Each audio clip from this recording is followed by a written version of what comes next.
Twitch ad update offers some streamers big money, others pocket change. Nathan Grayson, nice little image here. Look at this. That's cute. I like it. Nice little graphic here. Last week, Twitch informed users of an update that on paper at least sounded like what many streamers have been asking for since the live streaming giant first started cutting checks, a more favorable pay split. But streamers have struggled to understand the new system, which in some instances pays them handsomely and in others shortchanges them relative to their normal take. This is what I'm talking about in my recap, in that they've complicated it to no end. There's no reason they needed to wrap the idea in bureaucracy, automation, and complication. They didn't have to make this such a frustrating experience where everybody's offers are different. They could have just been like, hey, rather than having the ads incentive program, we're just going to pay you a reasonable amount for the ads that you currently run. Now they've created this tier system of different people getting different amounts. It doesn't make any sense. It really doesn't make any sense why they've done this. On Twitch, ads run before and during streams similar to ads on YouTube videos. Streamers have a degree of control over this when they choose to run an ad manually. For example, the platform disables pre-roll ads for a set period of time. The newly updated ad incentive program is an attempt at bolstering this system using Twitch's built-in ads manager. It's a scheduler. It is not an ads manager, and I refuse to say that until it actually has management capability. It is a scheduler. Partner streamers can view and claim personalized ad offers in exchange for a month's worth of hours streamed. Previously, these offers were calculated using a flat rate for every 1,000 views on the channel, $3.50 to $5.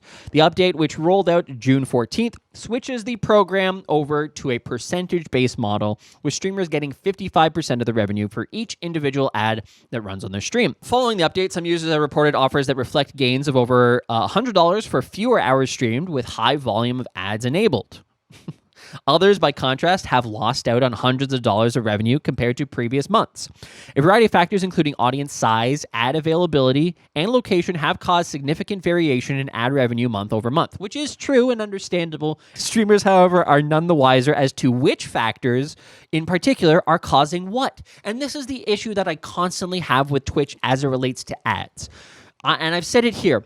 There's two reasons why you shouldn't run ads on Twitch. One is that you don't get enough money to run them. $3.50 per 1,000 as a streamer, everybody knows you get, it's so little money overall. The second reason is perhaps more important. There's no data that suggests what is the impact of ads on your channel. If you have pre-rolls on your channel, do people leave at a higher rate? How many are leaving? Is it 50%? Is it 90% of the potential viewers are leaving because they got hit with an ad? Or is it 1%?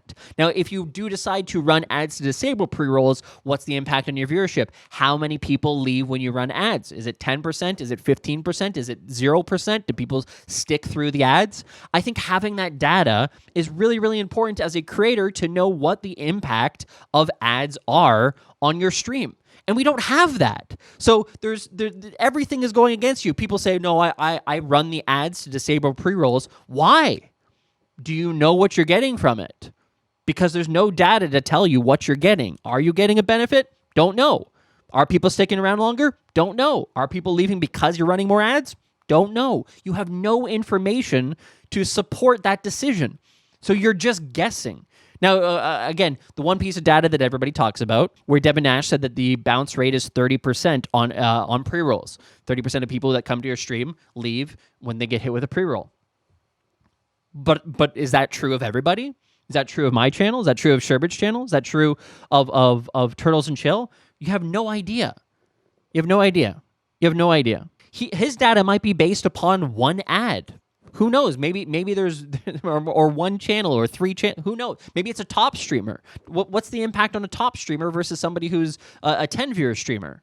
I personally think that if you have a smaller viewership, ads are going to have regular ads are going to have a direct complication with your viewership, because the more ads that people get, the more annoyed they're going to be. I don't like watching ads. In June, during which she and a few friends received crazy big offers. Auxiliary said Twitch's ad incentive program would have netted her over $1,100 for 4 minutes of ads every hour, given 160 hours of streaming that month. That's a lot of streaming, though. $750 for 3 minutes of ads per hour, or $500 for one. The offer for July is $200 for 4 minutes of ads per hour for 110 hours of streaming. Like, how is it? Okay, anyways, the discrepancy alarmed her, so she asked Twitch about it, and as she understands it, ad payouts are not as predictable as Twitch wants them to seem, because the company is constantly negotiating ad deals with other companies. Lately, due to TikTok, I've been experiencing rather explosive growth, so agreeing to an ad offer is actually a risk to take in my case, said Stefan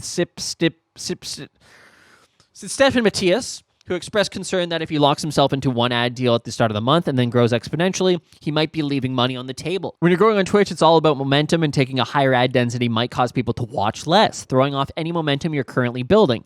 At this point in my career, I think I should just take the low ad density and focus my efforts on getting sponsorship and partnerships. Yes, 100%, which pay out way more than anything Twitch is offering. This person's smart. I don't know who this is. Stefan? Smart person. Another VTuber who maintains privacy around her identity suggested greater flexibility in terms of when ads run, which is what my argument is.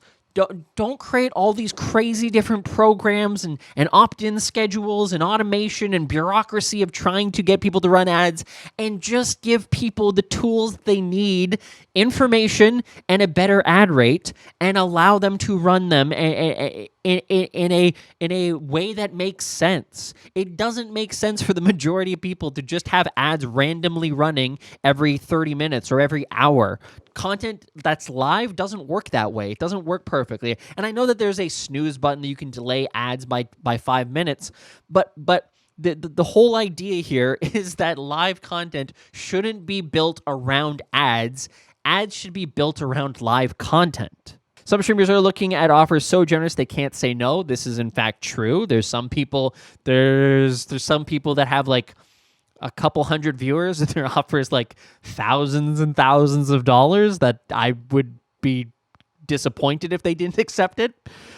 In those cases, they take to explaining to their audience why they're going to be running more ads. We've talked about ads so often, and like live ads, and why things should not just be automated so many times that I feel like a broken record because I bring it up so often, but I don't get it. I really don't understand sometimes the decision-making process.